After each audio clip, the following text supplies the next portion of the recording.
Muy buenas noches y bienvenidos a la clave crítica.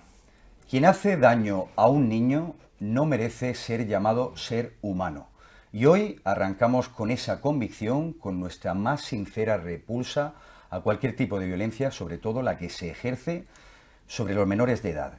Como Luca, un niño de 4 años que perdió la vida hace apenas una semana, menos de una semana, en la localidad de Garrucha, que nos ha conmocionado absolutamente a todos, pero que sobre todo nos ha hecho reflexionar, porque han fallado todos y cada uno de los elementos de protección que debieron salvar la vida de este niño. Muy buenas noches, esto es La Clave Crítica en Almería 24 Horas Televisión.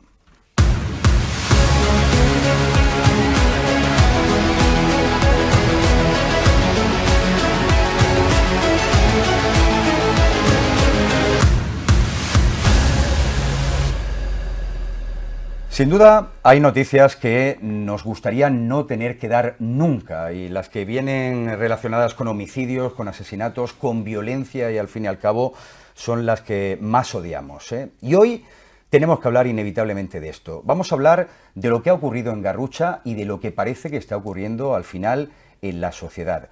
Un asunto que hoy deja novedades porque el sábado entraron en prisión comunicada y sin fianza la madre de este niño de tan solo 4 años y también su actual pareja sentimental. Da la casualidad de que ese hombre que hoy está detenido por asesinato y por malos tratos, también la madre del menor, pues fíjense que tenía una orden de alejamiento sobre ella y sobre él. No obstante, seguían conviviendo y lamentablemente se ha podido llegar a la situación que hoy tenemos que lamentar. Hoy vamos a hablar de esto, vamos además a usar la última hora con datos, con una persona que además está siguiendo muy de cerca porque le toca esta situación, que es el abogado del abuelo del pequeño Luca, una persona que está sufriendo muchísimo y que además desde el primer día se ha mostrado con ese dolor sin fisuras y, bueno, sobre todo mostrando el interés por que se haga justicia, que se resuelva y se sepa qué es lo que pasó y además por seguir defendiendo, ¿no?, a todos los que son sus familiares, incluso el hijo aún no nato de esa mujer, que también es hija suya, pero que hoy es sospechosa de un crimen realmente horrible. Antes que saludar a nuestro primer invitado, tengo también conmigo a mis contertulios habituales, como es el caso de a mi derecha, mi amigo Miguel Vera. Hola Miguel, ¿qué tal? Muy buenas noches. Buenas noches, Fran. Bueno, en una noche un poquito triste y preocupante, pero que espero que los oyentes saquen alguna conclusión positiva. Y enhorabuena por tener al abogado, que no creo ha sido difícil tenerlo, y sí, te doy la enhorabuena desde el punto de vista periodístico. Muchísimas gracias. Yo hoy quería además especialmente que estuvieras. Eres teólogo, pero hemos dicho más de una vez que eres experto, digamos, o especialista en convivencia en las aulas, ¿no? Y bueno, supongo que las aulas son uno de los elementos de aviso, ¿no?, de cuando algo puede suceder en cuanto a unos menores, ¿no? Que es imprescindible en nuestras sociedades que familia y escuela anden unidas, y sobre todo lo que se trabaja en educación es prevención, y yo creo que aquí ha faltado también un poquito de prevención, como veremos luego. Bueno, luego tendremos risas, que a Miguel y yo somos personas que nos gusta bueno, estar contentos, ¿no?, y ser optimistas con muchos temas. No es en el inicio del programa, y también nos gusta hacer sentido crítico, ¿no?, y filosofía al fin y al cabo, aprender a pensar. Por eso hoy me he traído también a un filósofo que es Antonio Guerrero. Hola Antonio, ¿qué tal? Muy buenas noches. Hola, buenas noches, encantadísimo de estrenarme en esta casa, que espero que sea a partir de ahora una casa propia. Estoy muy a gusto, muy bien arropado por mis, considero ya amigos, ¿no? Y espero que el fruto del debate que hagamos aquí se saquen conclusiones en la calle, porque creo que aquí se puede sacar bastante partido. Primero por esta tragedia, desgraciadamente, que es una tragedia inmensa, tragedia griega, pero también porque obviamente todas las críticas van hacia la ley que ampara este tipo de irregularidades, falla los protocolos, hay un montón de deficiencias que no se salvan, hay una muerte atroz, como es la de este pequeño, y hay un montón de críticas por mi parte hacia esa ley, pero también porque también podemos lanzar otro tema, que es el de las denuncias falsas. Ambos temas son la izquierda y la derecha de un mismo problema, porque realmente lo que falla es la legislación. La legislación es el auténtico problema, porque no sabe dar cobertura cuando hay un problema real y cuando no lo hay. Entonces quizás deberíamos de hacer un debate social no un debate digital, porque por desgracia el juicio moral se hace hoy en día en las redes sociales, no se hace el juicio moral en la vía pública, con los datos concretos de la realidad. Y ese debate real, como aspecto prepolítico, debería ser lo que impulse a las campañas políticas para cambiar las legislaciones, para que no se dé este tipo de tragedias ni ese montón de denuncias falsas que tampoco conducen a nada. Está muy bien lo que dices y luego además vamos a profundizar, sobre todo ahora que hablabas de redes sociales, ¿no? De esa opinión pública que parece que está ahí depositada. También qué curioso que a veces la denuncia de algo que está ocurriendo vaya primero a las redes sociales que a donde quizá debiera ir, ¿no? Que es a un juzgado o a quien pueda hacer algo al respecto, ¿no? Efectivamente, como decía, el juicio moral está en las redes sociales, en los medios de comunicación, no se da en el plano de lo real y es algo bastante triste que en el plano de lo real no se juzgue moralmente las cosas, sino que todo sean a través de eslóganes digitales que nos llegan al móvil, a través de publicidad, y que realmente cuando ocurre algo todos tengamos la tendencia de coger nuestro aparato de telefonía móvil, grabar y publicar en las redes. Pero ¿por qué nadie va al juzgado? Sí. Que es donde hay que denunciar realmente los hechos. Si yo tengo constancia de un delito, tengo que ir al juzgado porque si no cometo omisión de socorro, que es otro delito. Sin embargo, la gente olvida que comete el delito de omisión de socorro y lo publica en las redes sociales. Sí, y quizá deberíamos perseguir también más ese delito de omisión de socorro. Y bueno, lo comentaba Miguel Vera, yo quiero agradecer especialmente a José Luis Martínez, que es el letrado que está representando a la familia de este menor, de Luca, a su abuelo concretamente, por atendernos en Almería 24 Horas Televisión en esta noche y después de ser, desde luego, pues muy demandado, ¿no? Por muchos medios de comunicación a nivel nacional, no sé si incluso internacional, porque esto ha llegado muy lejos, lamentablemente. Así que, bueno, abogado José Luis Martínez, ¿qué tal? Muy buenas noches. Muchas gracias por estar con nosotros en La Clave Crítica. Hola, buenas noches. Muchas gracias a vosotros.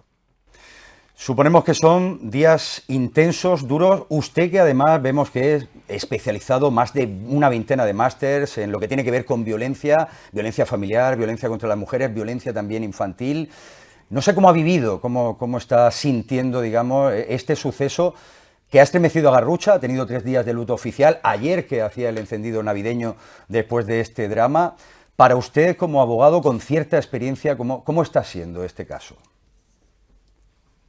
Bueno, vamos a ver, pues yo hablo con mis clientes, en este caso el abuelo materno, también la tía abuela.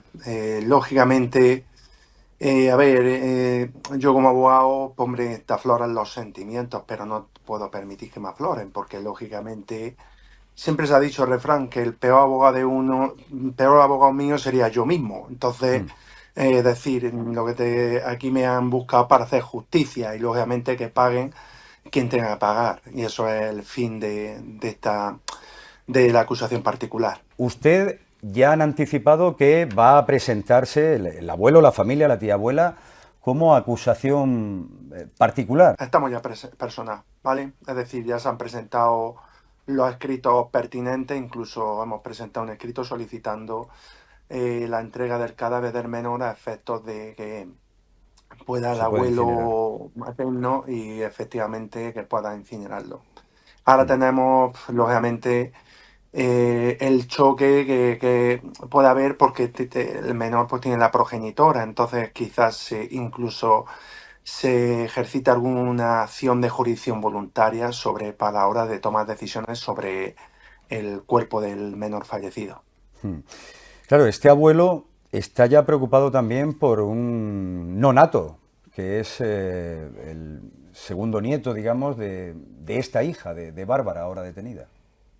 Efectivamente, actualmente la hija lleva cinta embarazada 5 meses y mi cliente, pues lógicamente, una de las acciones que me ha encomendado es que asuma él la adopción y la tutela del menor, del futuro menor. Sí. Si nace nace correcto y el parto se hace correcto. Ojalá que sea así.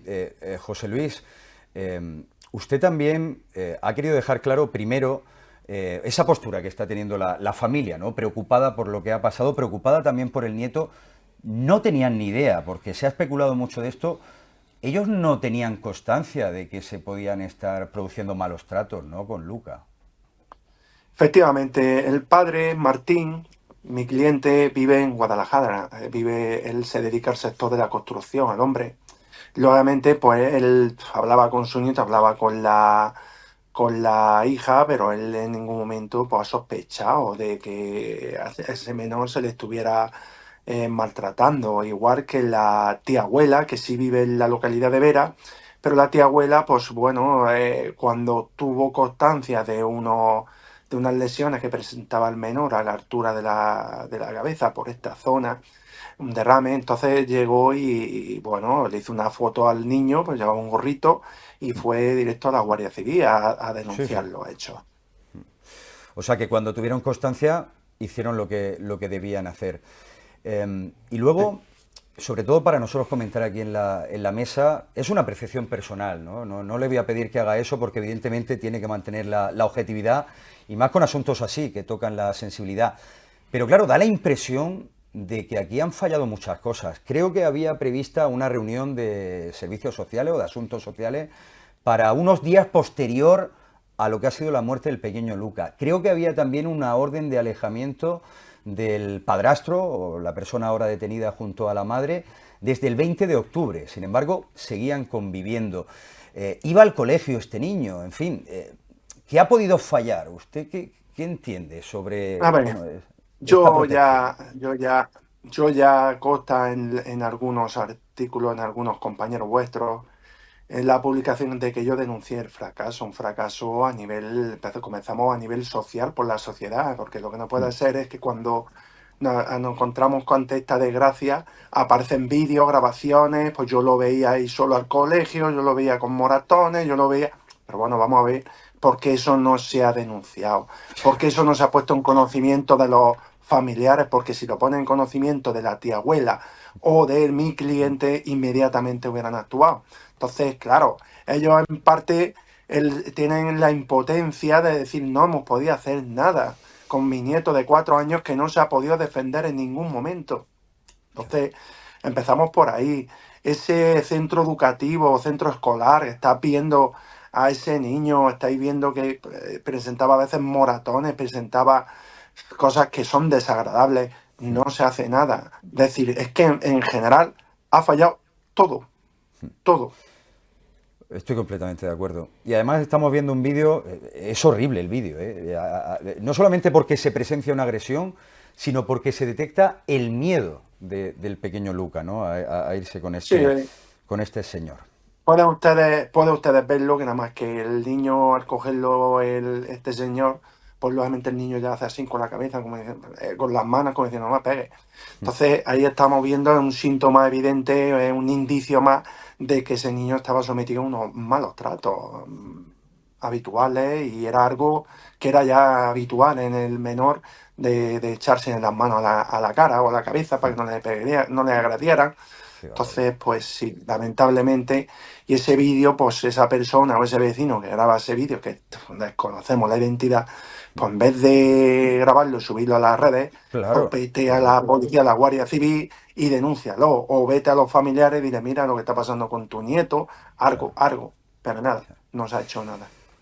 Tremendo.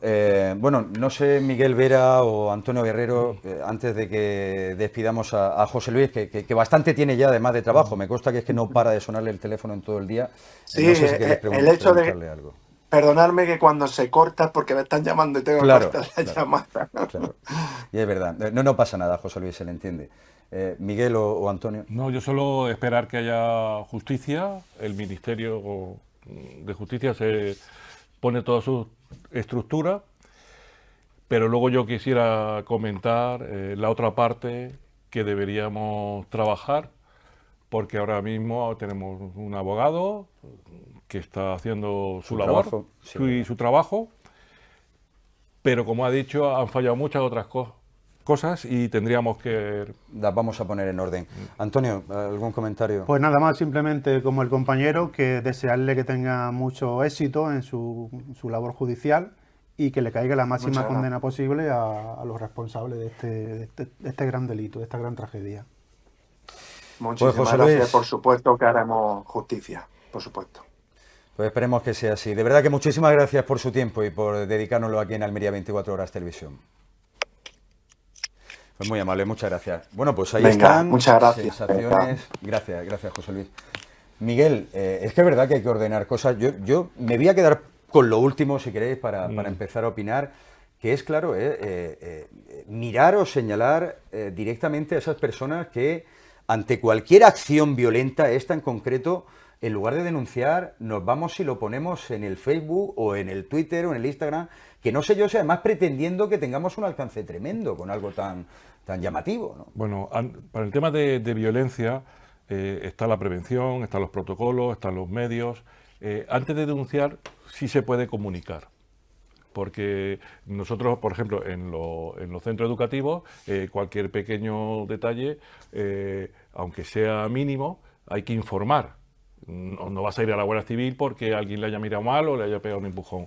Pero sí hay una serie de protocolos porque está el tutor o está la tutora, está el jefe de estudios, está el director, luego está la comisión de convivencia, luego está el equipo directivo, luego está la federación de familia, luego está inspección. O sea, que hay un recorrido que sí la ciudadanía debe saber, que aunque le pueda dar en un primer momento, dice, bueno, esto a lo mejor, claro, tú tienes un vídeo donde el niño hace así y a lo mejor no tiene... Nos da miedo a nosotros de lo que nos puede No pasar. tiene entidad para ir directamente a la Guardia Civil, pero sí tiene entidad para ir al centro, como él ha dicho, a ir a la familia y decir, oye, esto puede ser algo momentáneo o es algo que ya lleva una trayectoria, por lo menos para investigar. Y lo misma celeridad que tiene la Guardia Civil y el Ministerio de Justicia, es decir, ¿qué mecanismos tiene nuestra sociedad para un caso que ha fallado prácticamente todo? ¿Qué medios tenemos para trabajar, investigar, ver exactamente qué se podía hacer? Y muchas veces nos dedicamos a lo último, a lo sensacionalista, desgraciadamente, Luca, dentro de 15 días ya no nos vamos a acordar y deberíamos seguir trabajando como sociedad.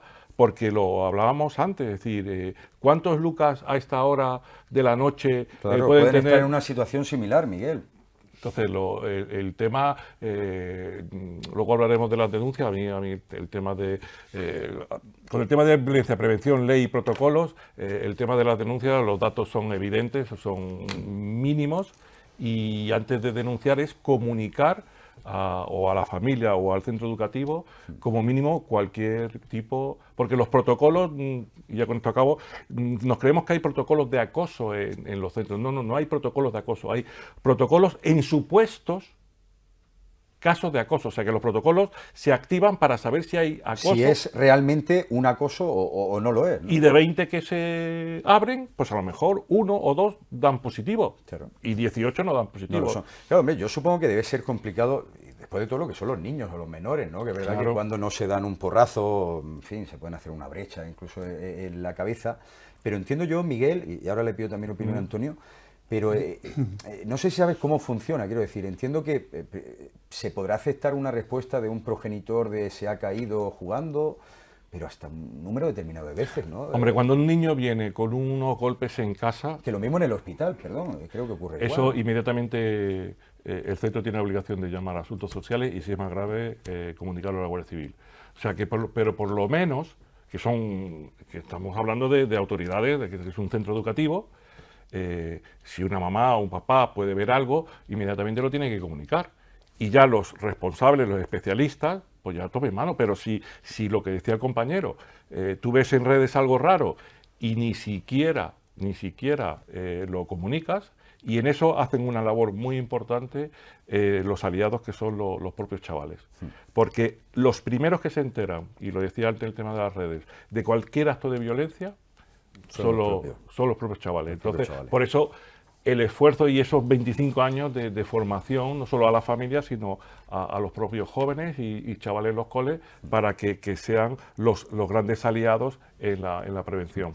Claro, en esa línea de lo que dice Miguel, claro, ¿cuántos casos no habrá ahora mismo similares o parecidos a los de Luca? Al menos que nos sirva el poner todo esto de manifiesto para que los encargados de la protección, y son muchos parece, ¿no?, pero que se pongan las pilas, ¿no? Hombre, yo creo que hay muchísimos casos como este que tendrán la fortuna de no terminar tan mal, lo cual va en su beneficio, pero es que nos encontramos en un escenario nuevo que va poco a poco enturbiando nuestra sociedad, que es la democracia líquida, la sociedad líquida, es decir, poco a poco la realidad deja de tener sentido y nuestro sentido está en el mundo digital. Nos importa más nuestra identidad digital, lo que somos dentro de las redes sociales, lo que somos a nivel comunicativo, eso es mucho más importante, mucho más relevante a nuestro nivel de satisfacción personal que en el mundo real. Entonces, a partir de ahí, desde esta sociedad líquida que decía Bauman, pues todo se deforma, todo se manipula, todo puede ser susceptible de convertirse en una pura opinión sin ningún tipo de certeza detrás, ¿no? Entonces, a partir de ahí, a partir de ese momento en que todo empieza a ser moldeable, manipulable, líquido, sociedad líquida, pues todo va directamente en detrimento del concepto de humanidad. Esa poshumanidad que siempre se ha dicho, que era la crisis del humanismo renacentista, que era cuando el ser humano se consideraba el centro del universo, pues el poshumanismo actual sería un antihumanismo. O sea, ni siquiera el poshumanismo es una crítica constructiva, es una crítica destructiva. Todo lo que pasa en las redes no solamente no es realidad, sino que va en contra del propio ser humano, porque cuando pasa una cosa de esta, en vez de, como dice el compañero, activar los protocolos correctos y necesarios, es justamente lo inverso. Hacemos todo lo posible para que lo que tenga que hacerse no se haga. Hace poco tiempo, no hace mucho, en Jaén, hubo un caso de unas niñas que se suicidaron. Sí, además lo comentamos aquí en Clave Crítica también, efectivamente. Justamente por cuestiones de redes sociales. Y a las 3 semanas de otro caso que se dio también entonces, en Jaén. O sea, las redes sociales constituyen un riesgo muy elevado y además no existen medidas de control de ningún tipo, ni legales, y ahora con la IA más todavía. Hay un debate ético pendiente con la IA porque ya están las redes sociales. Entonces, esta sociedad líquida va a traer una democracia líquida que va a ser otro grave riesgo para el futuro. Porque el sistema electoralista ya no va a ser un sistema de representación, porque terminará implantándose una votación digital.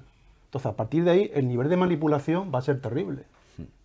Entonces, cuando lleguemos a ese punto, estaremos en un callejón sin salida. Entonces, debe de saltar ya todas las voces de alarma, debe de saltar todas las voces de crítica, ética, para dar marcha atrás y recuperar un poco ese humanismo que ya no está en la calle, porque en la calle ya no está en el humanismo. Tenemos que recuperarlo para que cuando pase una cosa tan terrible, tan dramática como esta, y un joven sea observador de un delito tan grave, automáticamente active los protocolos que tienes que activar. Sí, hay quien podrá pensar, bueno, nos estamos desviando, pero no es así. Es verdad que hace años, por ejemplo, veíamos algún tipo de situación pública de este tipo y la condena era, por ejemplo, muy radical en las calles. Veíamos un efecto, digamos, de salida, de condena, de concentraciones. Ahora todo eso se está encorsetando mucho más a la atmósfera digital, ¿no? Y aquí hablamos además con José Luis Martínez, él ha entrado en televisiones de todo nuestro país, esas televisiones al mismo tiempo están replicando el contenido que tiene miles y millones de visualizaciones, pero ahí se queda, ¿no? No sé si contagia para un cambio real. Es que yo creo que, por ejemplo, una revolución de masa, tal como la conocemos, en el sentido histórico, ya no sería posible hoy día. ¿Por qué? Porque algún medio, no voy a decir todos, porque eso no sería justo, algún medio la absorbería y la manipularía en su propio beneficio. Entonces no sería posible nunca una revolución de masas. La revolución sigue siendo de comunicación, la era de la comunicación, revolución digital.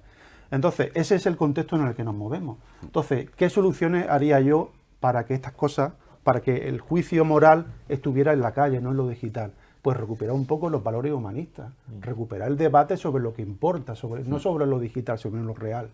Eso es lo que yo recuperaría. Y en la escuela es el escenario adecuado para que eso se recupere. Claro, es que estamos hablando de gente muy joven. La madre del pequeño Luca tiene 21 años, ya tenía Luca con 4 años, se sabe, ¿no? Está embarazada en segunda vez. Claro, es una generación que sí que, no sé si estará vinculado, ¿no? Pero sí es verdad que se ha creado en esta desafección, digamos, con el prójimo, ¿no? Con lo que sucede alrededor, hasta el punto que ha perdido la empatía con su propio hijo, ¿no? Lo cual parece extremadamente grave. Los oyentes que a lo mejor no estén acostumbrados a un discurso como el de Antonio, que yo también me considero humanista, no nos estamos yendo por las ramas, porque a veces no estamos solo en una sociedad líquida. Yo hablo muchas veces de sociedad gaseosa, pero fíjate, como estamos acostumbrados a los focos, que él hablaba del tema de la IA e Internet, ahora el foco no está en servicios sociales.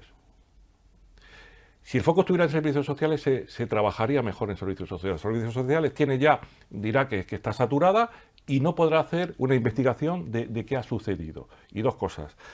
Hablando de la escuela, aparte de la sociedad líquida, la escuela líquida o la escuela ya gaseosa, tenemos que apostar por la escuela lenta, lo decía Carl Honoré, que vamos a tal velocidad de querer que nuestro avatar en Internet sea quienes somos, o sea, vamos a tal velocidad que esto dentro de 4 días pues serán otras cosas. Ya se habrá fagocitado la historia de Luca. Entonces, habrá que distinguir entre lo urgente y lo importante, que eso también es una cuestión del humanismo, es decir, qué cuestiones son importantes, y si hay que parar, se para, y en la escuela, si hay que ir más lento, se va más lento, pero vamos a tal velocidades que la escuela se está contagiando que es un pequeño campo de la sociedad. Si fuéramos, como dice, más humanistas, más lentos, en una sociedad con valores, pues es difícil que estos casos se den. Y permíteme que Sí. añada, yo además, el contexto de la escuela también sería para educar a los padres, no solamente a los niños, también los padres necesitan educación en valores. Entonces, claro. la sociedad hay que educarla de forma poliédrica. Y una última cosa, ahora que dice, y además vamos a hacer un alto para publicidad y vamos a abordar otros temas, ¿no? Que además hoy venía la semana, pese a que es corta, bastante caldeadita, porque además hay bastantes movilizaciones. Pero ahora que decís de los progenitores, de los padres, debería haber ya una palabra que diferenciara, ¿no?, a lo que es un padre o madre como conocemos, ¿no?, un progenitor que se preocupa, se hace cargo de la salud y el bienestar de sus hijos, de estos parricidas, ¿no?, que al final, bueno, sí, está el parricida, pero claro, es que ya seguir llamando madre a esta mujer... Para mí ya no es su madre, no podrá serlo nunca, ni el otro jamás, ni siquiera será su padre biológico, ¿no? Decía Kant que la dignidad era aquello que diferenciaba al ser humano de cualquier cosa, de la naturaleza, de un objeto, de una silla, de una mesa. Era aquello que era único y exclusivo del ser humano. Yo creo que estas dos personas ni siquiera se acercan a ese concepto de dignidad, pero muy de lejos, porque han dejado de ser sujetos y se han convertido en objetos. Son criminales. Entonces, en absoluto se le puede otorgar a esas personas la condición humana, la condición de la dignidad.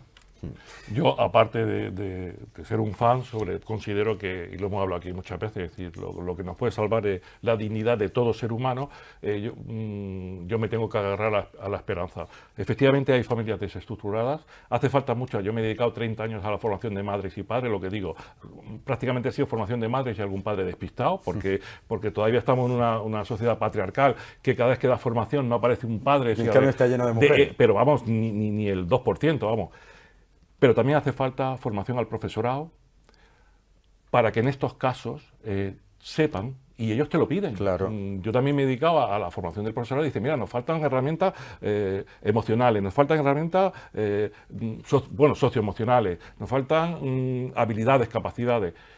Hace falta una formación, pero luego también para la Guardia Civil, para la formación en servicios sociales. O sea, que ahí nos tenemos que poner las pilas y a lo mejor habrá que parar y decir, oye, mira, el cerebro humano, como dice él, no está acostumbrado a vivir en el mundo de la IA y en el mundo de los medios. Pues habrá que parar y ver algunas cuestiones. Y habrá que ver también por qué se está acelerando el odio, ¿no?, que también comentamos la semana Pero pasada yo en este tengo programa, esperanza de y que muchas familias cosas. desestructuradas, aunque se han deshumanizado, porque no hay nada peor en el mundo, no hay nada que perder un hijo, no hay nada. Y si ya lo asesina, ya es. Yo espero y deseo que la sociedad tengamos la capacidad de recuperar por lo menos a los máximos que se hayan deshumanizado. Pues la verdad que nivel hoy, la verdad, Bueno. dialéctico el que tenemos aquí para un tema muy serio, pero yo creo que lo merecía, como es este fallecimiento, este suceso, el asesinato presunto, pero bueno, ya han visto todo lo que está sobre la mesa. Por cierto que en la autopsia, bueno, es tan delicado, hay secreto sumario, yo tampoco quiero entrar sobre esto porque es añadir más dolor. Había signos de violencia también, de agresión sexual sobre el pequeño Luca. Venga, que vamos a hacer una publicidad y ya podemos cambiar un poco el rictus y hablar de temas algo más amables, tampoco demasiados, aquí en Clave Crítica.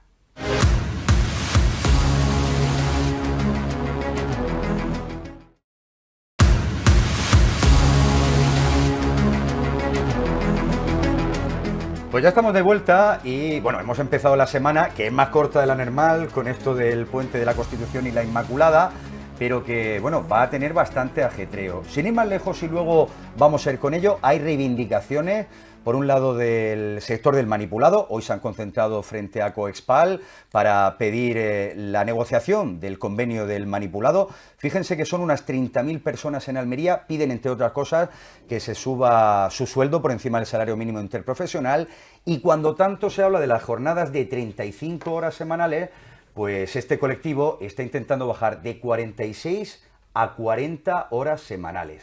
Y luego también tenemos a los médicos de movilizaciones. Están en huelga desde hoy hasta el próximo viernes. Hoy ha habido un seguimiento de un 30% según el Servicio Andaluz de Salud, según la Junta de Andalucía. Según los datos del sindicato médico, una paralización del 90% de la actividad. Y esto podría seguir durante unos días más. Pero atención, porque vamos a abrir otra nueva lata, y es que entendemos que otro sector que podría protestar, ir, pues no sé si a la huelga, porque es que con la situación que tienen, claro, dejar de trabajar otro día más, no sé si es lo más conveniente. Vamos a hablar con los pescadores, más de 50 pesqueros que tenemos en Almería del modelo de arrastre. Y fíjense que el planteamiento de Europa, de la Comisión Europea, para sus faenas en 2026 son, voy a mirar el dato, 9,6 días de actividad. Un recorte que afectaría a 55 embarcaciones en la provincia, que les dejan menos de 10 días pescar al año. Bueno, ¿esto cómo se puede entender? Pues no lo sé.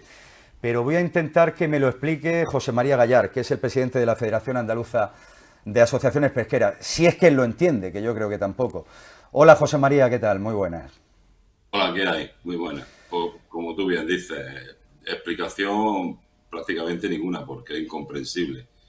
Es una medida que la Unión Europea ha propuesto para el Consejo de Ministros, que se celebra mañana y pasado, y explicación no tiene ninguna, ni más, no tiene ni base científica ni social y económica. Esto, la única explicación que hay es que el equipo que hay con el comisario, bueno, lo que quiere es que la flota de arrastre, en este caso la española, desaparezca, así de claro. Pero José María, es que esto no tiene ningún sentido, y es verdad que estoy yo opinando, pero es que no puedo entender que se anuncien 13 días más de pesca ahora en diciembre para los arrastreros del Mediterráneo antes de fin de año, para que no haya desabastecimiento, digamos, de todo lo que pescan estos pesqueros almerienses. Pero y sin embargo, son 13 días para diciembre, pero luego para 2026 menos de 10 días. ¿Pero esto cómo puede ser? Bueno, esto hay que irse al año 2020, que es cuando la Comisión, junto con el Parlamento Europeo y el Consejo de Ministros, aprueban este nefasto reglamento del arrastre del Mediterráneo que afecta a España, Francia e Italia. Ya lo dijimos en su día. Como salga este reglamento, es la muerte anunciada del sector. Llevamos 6 años de recortes. Hay que tener en cuenta que en el año 19 una embarcación podía tener una posibilidad de pesca de 220 días al año, y en el año 2025 estamos en una media de 130 días, es decir, 6 meses de trabajo. Es un milagro que este año las embarcaciones hayan podido faenar. De hecho, si no se produce ese aumento de 13 días, como tú has dicho, nosotros ya teníamos en Almería el 40% de la flota parada, y el cálculo era que si no se abría el melón, como nosotros decimos, el 90% de la flota española del Mediterráneo hubiera parado en el mes de diciembre. Claro. Bueno, hay una bolsa de días que el Ministerio juega. Eso nos ha permitido acabar el año con tranquilidad, entre comillas, pero bueno, con tranquilidad después estar 6 meses paradas las embarcaciones, que eso es una auténtica barbaridad. Claro, y nos encontramos con la propuesta de este nuevo comisario, que nosotros teníamos muchas esperanzas puestas en él, puesto que veníamos de una actuación nefasta del señor Sinkevičius, un lituano. Este era un comisario del Mediterráneo, que muy buenas palabras. Nosotros nos hemos reunido con él en miles de ocasiones a lo largo de este año, hasta aquí en España. Nosotros hemos ido a Bruselas y siempre nos ha reconocido el buen trabajo que hace el pescador español, el sacrificio que llevamos durante 6 años, y que este año la propuesta iba a ser suya. Teníamos la esperanza de que fuera buena, pero claro, lo que encontramos que es la peor propuesta que se ha podido poner encima de la mesa, que pues, no se puede ni plantear una negociación, porque como tú bien has dicho, 9 meses, 9 días y medio al año. 9 días, es que es algo... Es que es algo, y además, José María, yo quiero recordar también, si no lo saben los televidentes, que es que, claro, esta reducción ya de 220 a 130 días tenía letra pequeña, y es que tenían que hacer una serie de adaptaciones, una serie de inversiones, vamos, que les decían, ustedes quieren esto, pasen por aquí. Y han obedecido, han pasado por esas peticiones los pescadores, habrán hecho también sus inversiones y ahora de buenas a primeras no les sirve de nada tampoco, ¿no? No, y además ten en cuenta que la comisión siempre se basa en esos famosos estudios científicos que ellos dicen que manejan. La verdad es que este año todos los estudios científicos de la especie objetivo están siendo positivos, se están recuperando satisfactoriamente. La mayoría de las especies objetivos de este reglamento ya están en unas óptimas condiciones. De hecho, la gamba roja está prácticamente en lo que se llama el rendimiento máximo sostenible. Y claro, como ya no pueden entrar por ahí, se han sacado de la manga el tema de la cigala. La cigala es un 2,5% de la pesca de todo el regador mediterráneo español. No es significativa, no es una especie objetivo del reglamento, pero como dice que está muy mal, pues la comisión entra por este tema y nos pega el recorte también. Aunque no tengan nada que ver el resto de productos de pesca, ¿no? Sí, no, si es que no tiene ningún sentido. O sea, lo que está haciendo Europa con la flota pesquera española no tiene ningún sentido. Nosotros tenemos la esperanza puesta en que este año nuestro ministro sea capaz de buscar los apoyos necesarios, aunque llevamos 6 años que nos están pegando. Yo suelo decir siempre, cuando terminamos el Consejo de Ministros, llevamos 6-0 a favor de la Comisión. Esperamos que esta vez no salgamos airosos, porque si no, la verdad es que la pesca española del Mediterráneo tiene muy poco futuro. Sí, pues la verdad que sí. Y mientras tanto, por cierto, los grandes pesqueros, ¿no? Que esos están ahí en los océanos perdidos y echando sus redes y cogiendo todo lo que cogen. José María, que le agradezco mucho que haya estado unos minutos conmigo esta noche aquí en La Clave Crítica. No, a vosotros por interesaros de la problemática de esta gente tan sufrida, tan buenos trabajadores que son nuestros profesionales del mar. Desde luego que sí, desde luego que sí. Además, gente, pues eso, que se sacrifica para llevar un sueldo normalito, además, a sus familias, que no es que se vayan a hacer millonarios. Un fuerte abrazo, José María, buenas noches. Vale, buenas noches, muchas gracias. Pues 10 días de pesca al año. Si os gusta pues no sé, la gamba roja, si es que os gusta todo lo que puedan pescar estos señores, vayan ustedes olvidándose, al menos a los precios actuales, porque claro, a 10 días al año de pesca, complicado. ¿Qué os parece todo esto? ¿Lo entendéis? Hombre, a mí, primero, debo reconocer que no soy objetivo, porque el CEO de mi anterior empresa eligió a pescadores, o sea que... Y además, con es teólogo, ¿eh? Es teólogo, claro. Entonces, con un día le sobraba, o sea, cogía todo. Pero aparte, faltan datos científicos. Él ha dicho el tema de la cigala, habría que verlo, pero yo creo que al final, imagínate que este año de 9 pasan a 80. Y dice, hemos casi 100 veces más, no sé. Claro, porque tenían 130. Es más fácil decir 9 y luego pasar a 80 que de 130 a 80. O sea, la negociación va a ser dura. Yo espero que... O sea, ¿tú crees que esto es como el que, digamos, hace una oferta, ¿no? Primero le ofrece muy poco para luego acercarse al objetivo de ellos? Claro, y al final Europa no queda tan mal, los países de Francia, Italia y España por lo menos dan la cara, que han peleado. Claro, eso es ya de política, ya es de política avanzada. Claro, pero es que no nos gobiernan, desgraciadamente, pescadores, nos gobiernan políticos, y como hace falta política, la de verdad, y la de la información, y la de la democracia, y de lo que se lo crean, pues en fin, yo espero que luchen y que por lo menos que se vean que la sociedad le sigue.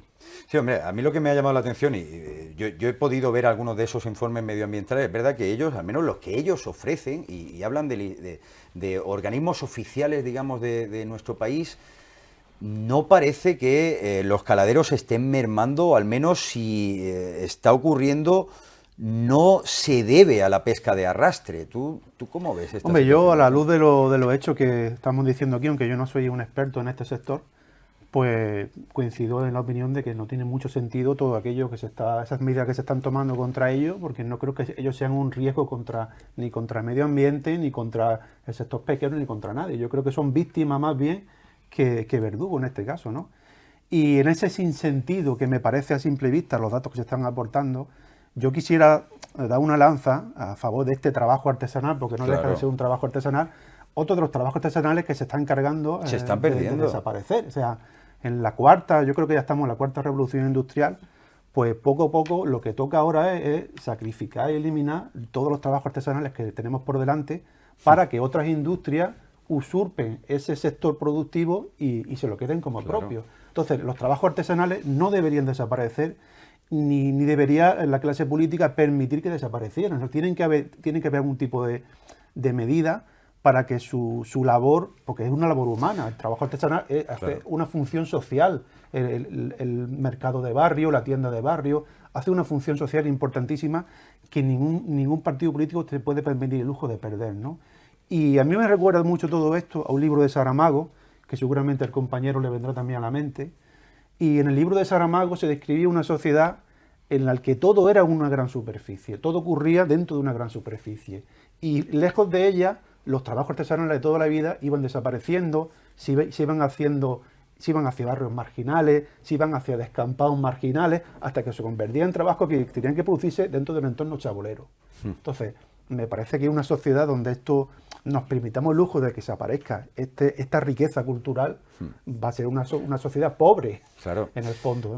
Y a mí también, lo que sí que me cabrea un poco, además soy sincero, es la falsa conciencia medioambiental. Yo eso sí debo decirlo, porque a ver, yo tampoco tengo ni idea, ¿no?, del impacto de las redes de arrastre, lo que puedo hacer los fondos marinos, pero sí sé que durante años han ido adaptándose para que sea lo menos lesiva, ¿no?, posible esta práctica. Y también, a ojo de buen cubero, hombre, a mí el impacto de 55 barquitos, que hay que verlo, la flota, lo pequeñitas que son, y luego ponemos, no sé, los grandes pesqueros de Japón, o estamos viendo en los mares del Canadá, ¿no?, y que vemos que cogen y congelan cantidades ingentes de pescado.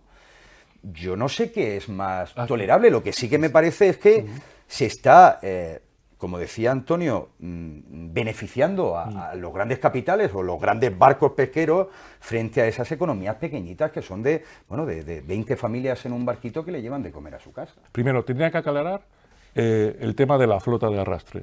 ¿Qué inconvenientes hay? Pero si hace daño, por supuesto, ahí estoy contigo. Y las medidas, porque han sido muy estrictos el año pasado, es decir, o tomáis estas medidas o no tenéis los 130 días. Y han hecho ya un esfuerzo económico. A mí, entre las multinacionales pesqueras japonesas, canadienses y estadounidenses, y los barquitos de familia del Mediterráneo, pues mire usted, lo tengo... Yo también. Elegimos pronto, ¿eh? Pero es que una de las claves la ha dado Antonio. Es que estamos en una función social, es que son familias, es que tenemos que defender...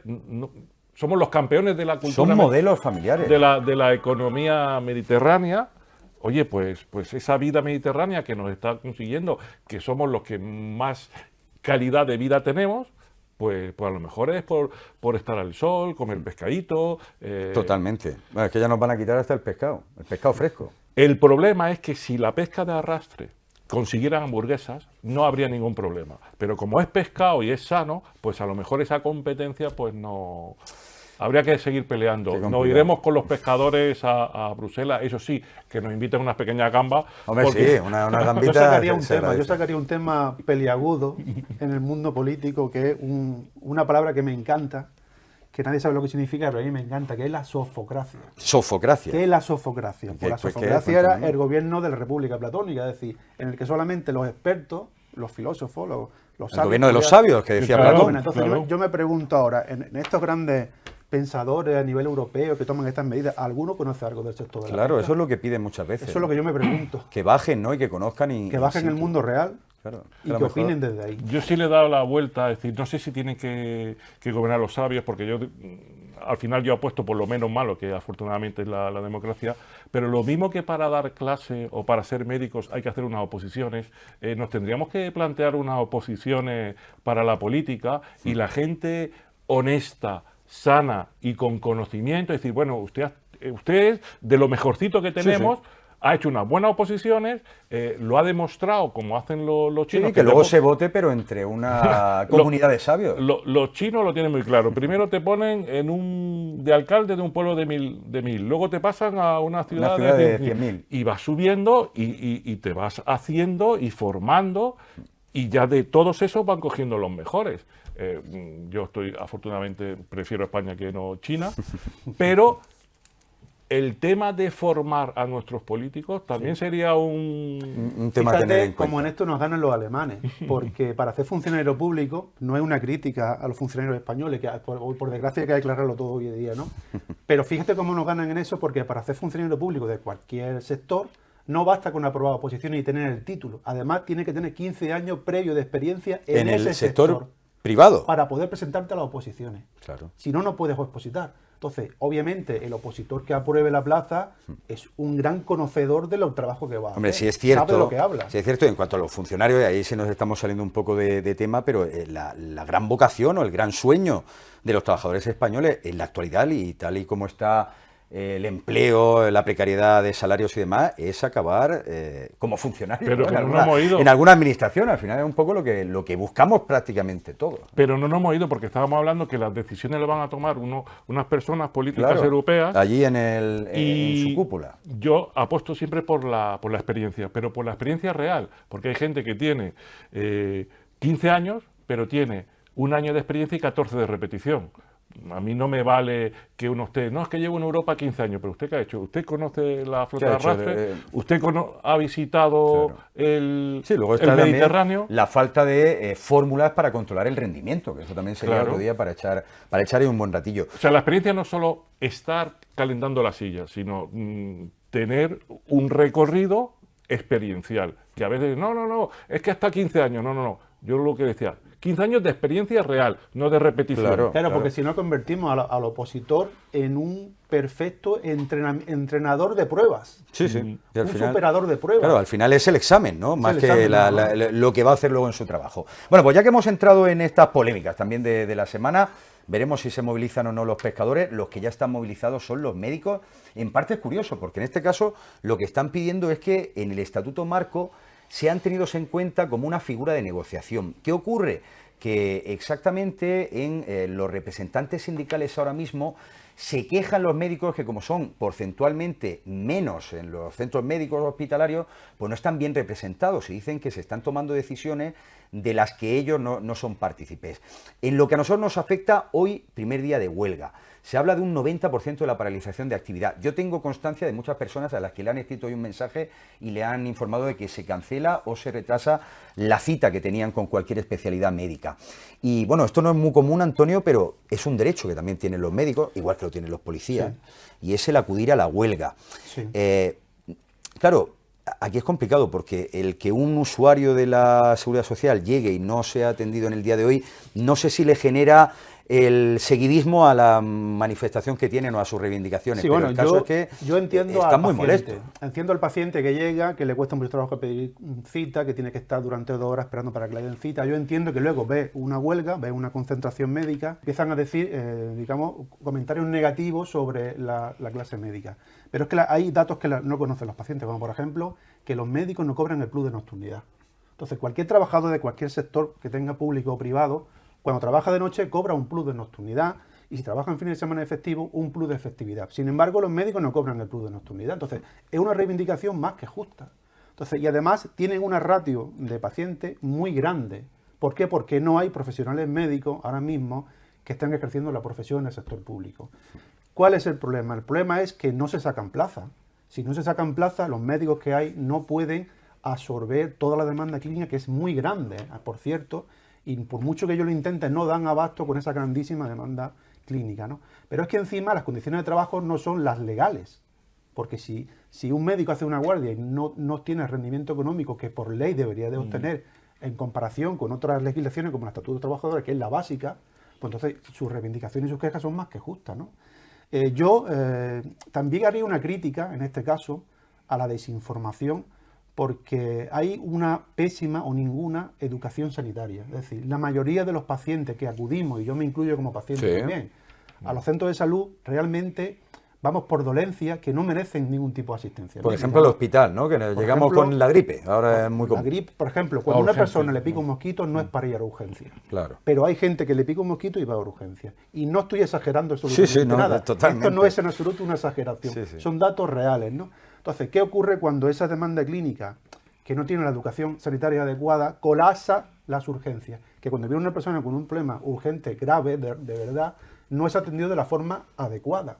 porque encima los profesionales tienen una ratio demasiado grande. Entonces, de ahí vienen todos los problemas. Entonces, hay que comprender por parte de los usuarios, tienen que tener un gran esfuerzo de comprensión y de tolerancia. Y yo también entiendo que por parte del sector público hay que aumentar el número de plazas y de compensar económicamente a los profesionales para que no se vayan a otros países. Porque nuestra fuga de cerebros en el mundo sanitario es muy grande. Y justamente en España es donde la formación médica es de las mejores del mundo. Bueno, y fuga sanitaria que aquí ya por rizar el rizo ya se nos van no solamente de Andalucía al extranjero, sino de Andalucía a otras comunidades autónomas, Miguel, Sí, a Murcia, sin ir más lejos. Hombre, es que en Andalucía las condiciones que hay son de las peores, junto con Madrid, y las cosas son claras. Pero hay que empezar desde la base y siendo muy sencillo. Sistema público. ¿Cuál es el fin último del sistema público? Salud y curarnos. Sistema privado. ¿Cuál es el fin último de un sistema privado? El beneficio. Ya que el oyente es muy inteligente si quiere ser un paciente o solo ser un cliente. Que uno tiene que decidir, y las cosas están muy claras si uno prefiere, si la finalidad última es la salud o el beneficio. Y dos, para cargarse el sistema público, lo decía Antonio, es muy fácil, no contratar. Si ahora la culpa la vamos a tener los que estamos enfermos, porque sobresaturamos los hospitales, yo ya ahí sí, mira, hay cosas que tú me conoces que ya me sale la vena, no. Hacen falta plazas y médicos, y con unas condiciones medio dignas. Claro. Y hago un paréntesis para hacer también una crítica, que estamos en la clave crítica. El tema de las 24 horas. Claro, del estatuto marco, eso se iba a decir, que es un poco lo que hablan también, Ojo, lo decía Antonio, de que no computan, no se pagan como horas extra. Tiene una urgencia, y no puedes ir a urgencia, porque a veces sabemos que uno va a urgencia y uno dice, no debería ir a urgencia, pero ¿cuál es la...? No me atienden en el ambulatorio. Pero si no me atienden en el ambulatorio, pero vas medio acongojado, porque como te toque a alguien que lleve una guardia y esté la hora 23, Claro. Vamos a ver, o esta gente en los médicos... Sí, son superhombres o supermujeres. Yo creo que, ojo con el tema de la guardia de 24 horas, que estamos que esto no es poner tornillos, que estamos hablando de salud, y sobre todo el tema, de las condiciones. Tienen más razón que un santo. Claro, es que, fijaos, yo estaba haciendo ese comentario, yo estoy pensando en esa persona que se encuentra con otra y dice, bueno, me he encontrado con este doctor, fulanito de tal, me ha atendido de una forma maravillosa, era un señor perfecto. Y en cambio la otra dice, ¿qué dice? A mí me atendió fatal. Puede tener que ver precisamente si le atiende en la hora 10 o en la hora 40, ¿no? Que lo que están hablando es que son turnos y a veces hasta 48 horas que pueden enlazar. O cómo viene uno de casa, que normalmente eso lo hablamos mucho en educación, como Claro. uno abre la puerta, es decir, qué mochila llevo a la hora de entrar, pero qué mochila llevan los chavales, y eso habría que parar y decir, vamos a ver, ¿qué mochila llevo? Es decir, y los médicos, pues también tienen que formarse en habilidades socioemocionales, y sobre todo la ciudadanía. La ciudadanía nos tenemos que formar. No sé cómo, sería un debate. Ahí yo... pero esa formación en salud porque tú vas con un mosquito, el otro va con un resfriado, pero a lo mejor va una persona que tiene un infarto y podemos estar colapsando eso. Bueno, menos mal que pusieron lo del triaje, ¿no? Que era un poco para ver el grado de urgencia, ¿no? Y priorizar, aunque uno lleve 4 horas esperando, si tiene un resfriado, luego llega alguien con un infarto y... ¿Y quién hace hoy el triaje? Claro, bueno, ahí lo hacen personas con criterios propios, ¿no? Criterios personales. En fin, pero bueno, es verdad que son cuestiones que habría que ir depurando. Venga, que nos quedan, nada, 3 minutitos, tenemos que ir despidiéndonos. Le pido disculpas, por cierto, a 2 protagonistas más. Es que a veces en la producción, vamos, empezamos ahí a ocurrirse cosas y bueno, la recuperaremos la próxima semana ya en clave crítica. Pero ya que hemos entrado en el mercado laboral, claro, hablamos de 40 horas de turnos que hacen los médicos, 40 horas semanales piden los trabajadores del manipulado. Son más de 30.000 en la provincia de Almería. Hoy se han manifestado frente a Coespal y el viernes parece que va a haber una reunión ya con la patronal, digamos, para ver si son capaces de renovar el convenio colectivo, que además lo tienen ya caducado. Claro, cosas que ellos piden y que podemos así resumir: un salario algo por encima del mínimo interprofesional y esa reducción de las 46 horas actuales a 40, que, bueno, quedan todavía 5 horas más lejos de lo que se habla mucho, ¿no? Y parece que se está hablando de una jornada semanal de 35 horas. Bueno, no todas las empresas, ¿no? Ni todos los sectores. Bueno, ¿qué pensáis de esto? ¿Se llegará a convenio? ¿Es normal el que, bueno, existan estas tensiones entre la patronal y los sindicatos siempre a la hora de renovar un convenio, Antonio? Hombre, Porque además yo pienso, conoces esto bien. además de por mi vertiente sindicalista, justamente que yo creo que ya van muy tarde. O sea, yo creo que negociar 46 horas, has dicho, ¿no? Yo creo que está muy lejos de lo que debe negociarse. O sea, si existe un marco jurídico como el Estatuto de los Trabajadores, sobre el que pivotan un montón de convenios profesionales, yo creo que la negociación tiene que girar en torno ahí. ¿Y cómo es eso? Que 40 se habla horas, de no más de 35 40 horas y luego hay convenios que están en 46. ¿Eso Porque cómo? hay sectores que no se controlan, bajo mi opinión personal, que no se cuestionan, ni se critican, ni se vigilan como tienen que vigilarse, y permiten que ciertos sindicatos y la patronal pues lleguen a acuerdos que no deberían de llegar, ¿no? Yo pienso que Claro, debería... se firma luego y se eso firma, está así. claro, como se firma es legal. El Es problema legal. es que como se firma es legal. El problema es que moralmente no debería de firmarse. O sea, ni la patronal ni los sindicatos deberían de firmarlo, porque ya está el Estatuto de los Trabajadores, que es la base, la Biblia del sindicalismo. Pero es que si hablamos de salario mínimo interprofesional, pero para 46 horas o para 37, claro, es que es una cosa muy diferente, Antonio. Pienso que esto es una negociación histórica, porque en otros sectores esto está ganado hace ya muchas décadas. Entonces yo pienso que van muy tarde y que de verdad, si quisieran mejorar este sector, lo que tenían que es equipararse, luchar y negociar la equiparación con los demás sectores, no una bajada de horas ni una subida de sueldo. Tienen que luchar por la equiparación total con cualquier sector digno del sector productivo. Sí, sí. Es lo que yo haría si estuviera dentro de este sector. ¿Tú qué dices, Miguel, de esto? Que hay que negociar ya, y llegamos tarde en los trabajos de las cooperativas, pero también hay que negociar un acuerdo marco en los trabajos bajo plástico, que eso está a años Es luz. el convenio del campo que se renovó además hace Y poco. yo no me escondo, o sea, entre el opresor y el oprimido, pues yo siempre estaré con el débil, y punto pelota. A mí, lo que más me preocupa es, lo que decía Gramsci, es cuando la mentalidad del opresor la coge el oprimido, ya hemos perdido la batalla. Y yo veo chavalas y chavales en las cooperativas que ahora con el neoliberalismo imperante, decir, no, yo soy empresario de mí mismo, voy a trabajar 75 horas. Mira, si queremos humanidad, hay unas condiciones mínimas. Y yo creo que está bien que nos dejen de engañar, a no ser que la patronal diga, no, pues volvemos a la esclavitud, te doy un cachico pan y perfecto, y con eso va a funcionar. O sea, tú me quitas el algodón y me quitas eso y tú feliz como una lombriz. Oye, yo creo que si hemos progresado y hemos tenido que pasar, que parece que no, pero la ilustración ya la hemos pasado. O sea, ¿qué queremos ver? ¿Al feudalismo y a la esclavitud? Y ahí, no huele bien.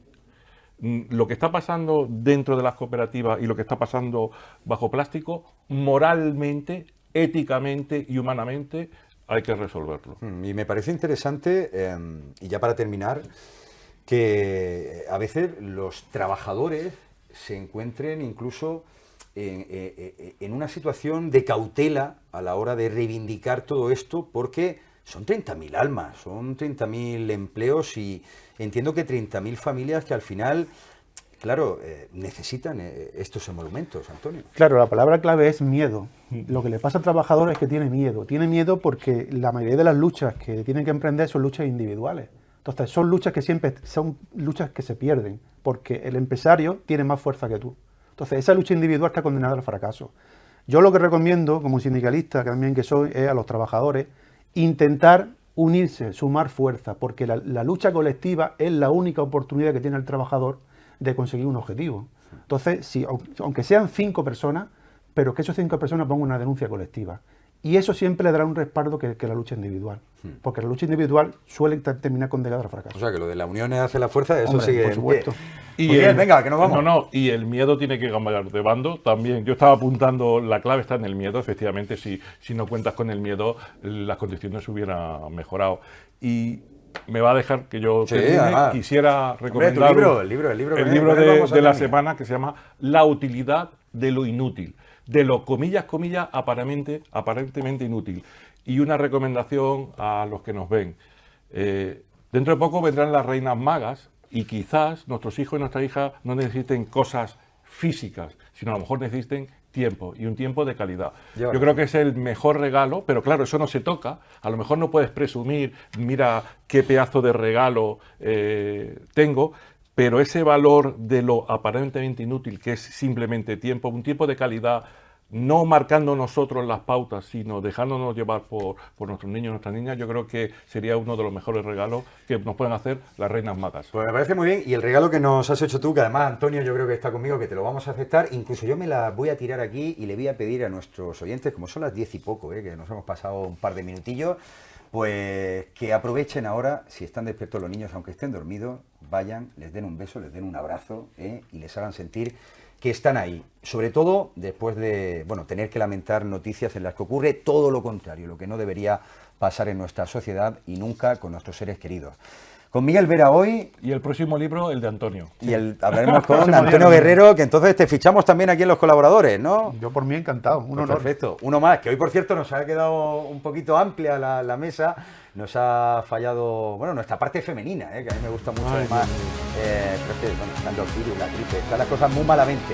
Que nos vemos el próximo martes aquí en Almería 24 Horas Televisión y con Alejandro Carrión, que hace que todo salga perfecto. Adiós, adiós.